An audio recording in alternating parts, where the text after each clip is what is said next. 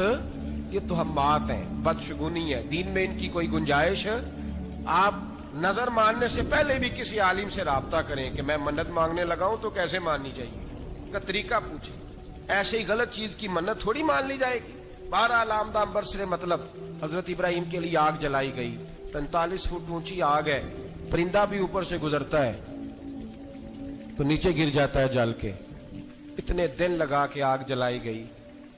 اب حضرت ابراہیم کو جلایا جانے لگا ہے۔ یہاں تو موجیں ہے نا، جو کسی ادارے کا سربراہ ہے اس کے لیے موج ہے، کسی جگہ آفیسر بن گیا تو موج ہے، پیر صاحب کے لیے موج ہے، علامہ صاحب کے لیے موج ہے، خطیب صاحب کے لیے موج ہے۔ جلنا کس کو پڑتا ہے؟ وہ علی کوئی نہیں رہا اللہ ماشاءاللہ، وہ لوگ گزر گئے جو تکلیفیں سہ کے کام کرتے تھے، گزر گیا زمانہ۔ حضرت سیدنا ابراہیم علیہ السلام کو جلایا جانے لگا ہے تو اب اتنی بڑی آگ ہے تو ڈالیں کیسے؟ شیطان نے تجویز دی کہ منجنیق بناؤ، منجنیق، بڑے بڑے بانس باندھ کے ان کے نیچے رسا باندھو۔ وہ جس طرح جھولنے کے لیے جھولا بنایا جاتا ہے، اس طرح ایک منجنیق پرانے زمانے میں اس میں پتھر رکھ کے پھینکے جاتے تھے دشمنوں پہ، وہ منجنیق بنائی گئی کہ دور سے حضرت ابراہیم کو پھینکیں گے۔ ہاتھ حضرت ابراہیم کے باندھ دیے، پاؤں مبارک باندھ دیے، پوری زمین پہ ایک نام لینے والا خدا کا، اور اس کو آج رسیوں میں جکڑا ہوا ہے۔ جب پھینکا جانے لگا نا آگ میں تو حوریں رونے لگی، فرشتے تڑپنے لگے، اے اللہ یہ کیا ہونے لگا ہے؟ ایک تیرا خلیل اور وہ بھی آگ میں۔ فرمایا جاؤ جا کے اس سے کہو اگر تمہاری مدد لیتا ہے تو اسے بچاؤ۔ ہوا کا فرشتہ آیا، کہا ابراہیم اگر تو کہے، او بھائی ان چیزوں کو کہانی سمجھ کے نہ سنا کریں، یہ داستان نہیں، یہ وہ طریقے ہیں جو ہمارے رسول نے ہمیں اپنانے کا حکم ارشاد فرمایا ہے، جو عقیدے، یہ وہ نظریات ہیں جو ہمیں اوڑھنے کو کہا گیا۔ اپنے رب کریم کی رضا پہ راضی رہنے کے یہ وہ خوبصورت مواقع ہیں صوفیاء نے جن کو بنا کر سمجھا کر ہم تک پہنچایا ہے۔ یہ ہے اہل طریقت کی باتیں، وہ کہتے ہیں یار جس حال میں رکھے راضی رہنا ہے۔ حضرت ابراہیم علیہ السلام کو پھینکا جا رہا ہے، فرشتہ آیا، اے اللہ کے خلیل اگر حکم دو تو اتنی ہوا چلاؤں کہ نمرودی جل جائیں سارے، آگ ان پہ پھینک دی جائے۔ آپ نے فرمایا تو جا، تجھ سے مجھے کوئی کام نہیں۔ تھوڑی دیر کے بعد پانی کا فرشتہ آیا، کہا حضور اتنی بارش برساؤں گا کہ آگ بجھ جائے گی۔ فرمایا تو جا، تجھ سے کوئی کام نہیں۔ اب جب منجنیق میں رکھ دیے گئے، آگ میں جانے کا لمحہ ہے، تیاری ہے، حضرت جبریل امین حاضر خدمت ہوئے، کہا ابراہیم کوئی حاجت؟ فرمایا تجھ سے کوئی نہیں۔ کہا چلو مجھ سے نہیں تو رب کریم سے ہی بات کر لو، مجھے پتا ہے میں چھوٹا ہوں، آپ مجھ سے مدد کیوں لوگے، رب کریم سے ہی بات کر لیں۔ تو حضرت ابراہیم کہنے لگے جبریل یہ بتا، رب کو نہیں پتا اس کا خلیل کس حال میں ہے، اسے نہیں پتا میں کس حال میں ہوں، میرے ہاتھ بندھے ہیں، پیر بندھے ہیں آگ میں، اسے نہیں پتا۔ بتایا تو اسے جاتا ہے جسے خبر نہ ہو، تو اگر اسے پتا ہے، اگر وہ جلانے پہ راضی ہے تو میں بھی جلنے کو تیار ہوں، میں تیار ہوں، میں تیار ہوں، اسے کہو ٹھیک ہے۔ حضرت سیدنا ابراہیم علیہ السلام کو منجنیق میں ڈال کے جو پھینکا آگ میں، یا نار کونی بردم و سلاما علی ابراہیم، اللہ نے فرمایا اے آگ میرے ابراہیم پہ ٹھنڈی بھی ہو جا اور سلامتی والی بھی ہو جا۔ حضرت ابراہیم کو دو فرشتوں نے بٹھا دیا زمین پہ، پھول کھلے ہیں، کونپلیں مہک رہی ہیں، کلیاں خوشبو دے رہی ہیں۔ حضرت ابراہیم نے سر سجدے میں رکھ دیا، سبحان اللہ والحمد للہ ولا الہ الا اللہ واللہ اکبر۔ حضرت ابراہیم اللہ کی تسبیح پڑھنے لگے، رب کریم کا شکر بجا لانے لگے۔ نکلے وہاں سے، کچھ دن گزر گئے، نکلے، حکم ہو گیا ابراہیم علاقہ چھوڑ دو۔ حضرت ابراہیم علیہ السلام وہاں سے نکل کے مصر آئے، چچا کے پاس ٹھہرے، انہوں نے اپنی بیٹی جناب سارہ کا نکاح کر دیا۔ کچھ آگے بڑھے تو ایک ظالم بادشاہ سے ٹکرائے، اس نے ایک شہزادی، ایک بادشاہ کی بیٹی قید کی ہوئی تھی، جناب ہاجرہ نام تھا، ان کو قید سے چھڑا کے ساتھ لائے۔ حضرت لوط علیہ السلام بھی ساتھ، یہ 4 لوگوں کا قافلہ چلا، فلسطین میں جا کے پڑاؤ ڈالا، گھر بار چھوڑا، تبلیغ شروع ہوئی۔ حضرت ابراہیم کے گھر میں 2 خواتین ہیں، ایک آپ کی بیوی ہیں، ایک حضرت ہاجرہ ہے، اولاد کوئی نہیں۔